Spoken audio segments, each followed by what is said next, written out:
हिंदू धर्म ग्रंथों के अनुसार इंदिरा एकादशी व्रत करने से पितरों को मोक्ष की प्राप्ति होती है और वे बैकुंठ धाम को जाते हैं। इस व्रत के पुण्य प्रभाव से स्वयं के लिए भी स्वर्गलोक के मार्ग खुलने की मान्यता है। ओम नमः शिवाय। जय श्री कृष्णा। आप सभी का सनातन धर्मसार चैनल पर बहुत बहुत स्वागत है। मित्रों, एकादशी तिथि पर विष्णु भगवान की संपूर्ण विधि विधान से पूजा अर्चना की जाती है। आश्विन माह के कृष्ण पक्ष की एकादशी तिथि का महत्व इसलिए अधिक है क्योंकि इस दौरान पितृपक्ष रहते हैं। पद्म पुराण के अनुसार पितृपक्ष के दौरान आने वाली एकादशी का व्रत करने से व्यक्ति के 7 पीढ़ियों तक के पितृ तर जाते हैं।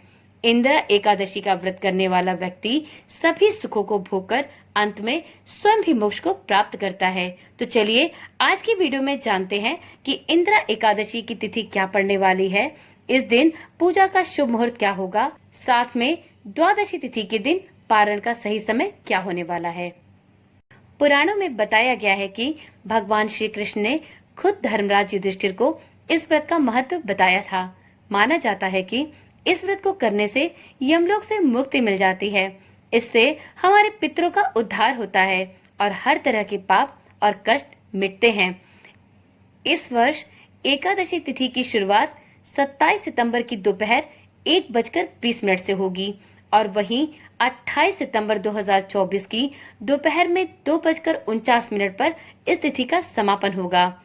इस प्रकार से इस वर्ष आश्विन माह के कृष्ण पक्ष की एकादशी तिथि अर्थात इंदिरा एकादशी 28 सितंबर को मनाई जाएगी। इस दिन दृक पंचांग के अनुसार एकादशी पूजा का शुभ मुहूर्त होगा सुबह 4:36 से लेकर सुबह के 5:24 तक। इस दिन अभिजीत मुहूर्त होगा सुबह के 11:47 से लेकर दोपहर के 12:24 तक। इस दिन राहु काल का समय सुबह 9:11 से लेकर सुबह 10:41 तक रहेगा। मित्रों, राहु काल एक ऐसा समय होता है जिस समय में किसी भी शुभ कार्य या पूजा पाठ को नहीं करना चाहिए। तो आप इस दिन राहु काल के इस समय में कोई भी पूजा पाठ ना करें।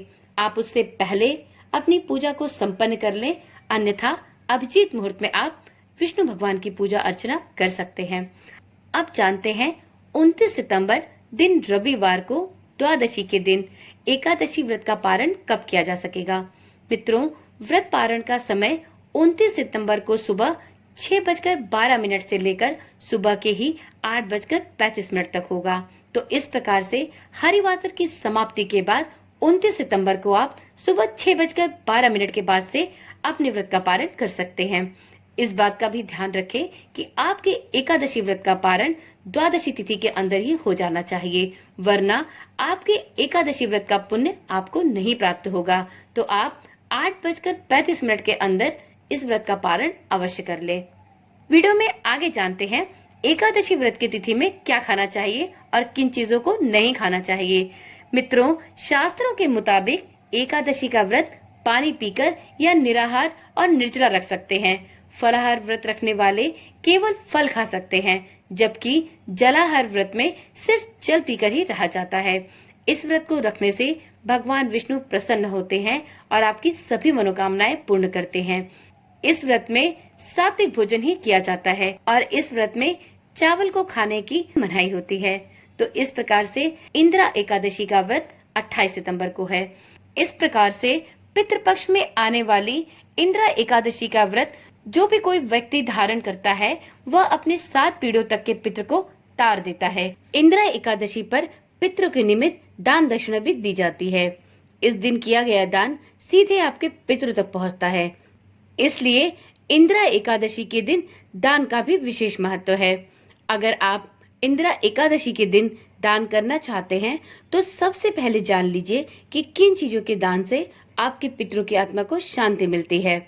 इन चीजों के दान से लोगों को पितरों का आशीर्वाद भी प्राप्त होता है और साथ में भगवान विष्णु की कृपा भी बनी रहती है। तो चलिए वीडियो में आगे जानते हैं कि इंदिरा एकादशी पर ऐसी कौन सी 5 वस्तुओं का दान किया जाना चाहिए जिससे हमारे पितृ प्रसन्न हो और उनकी आत्मा को शांति मिले।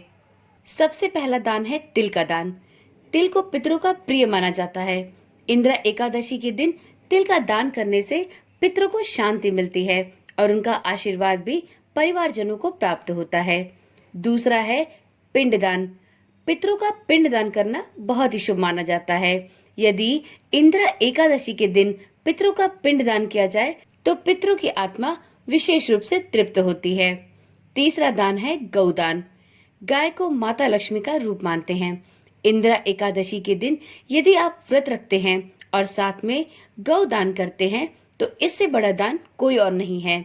आप गौ दान करके अपने पितरों की आत्मा को तृप्त कर सकते हैं और उनसे उनका आशीर्वाद प्राप्त कर सकते हैं। अगला और चौथा दान है अनाज और कंबल का दान। गरीबों को अनाज और कंबल दान करने से पितरों की आत्मा तृप्त होती है, इसलिए इस इंदिरा एकादशी पर आप अनाज के साथ साथ कंबल का दान भी कर सकते हैं। अगला और अंतिम दान है वस्त्र और फलों का दान। गरीबों को वस्त्र दान करने से पितरों की आत्मा तृप्त होती है और फलों का दान करने से पितरों को स्वर्ग में सुख प्राप्त होता है। इसलिए इंदिरा एकादशी के दिन वस्त्रों के दान के साथ साथ कुछ फलों का दान भी जरूर करें। तो चलिए मित्रों, आज की वीडियो यहीं पर समाप्त करते हैं। कल मिलते हैं इंदिरा एकादशी की व्रत कथा के साथ।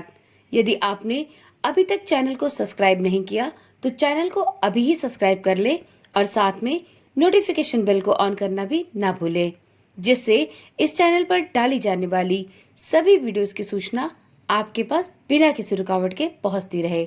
ओम नमः शिवाय। जय श्री कृष्णा। राधे राधे।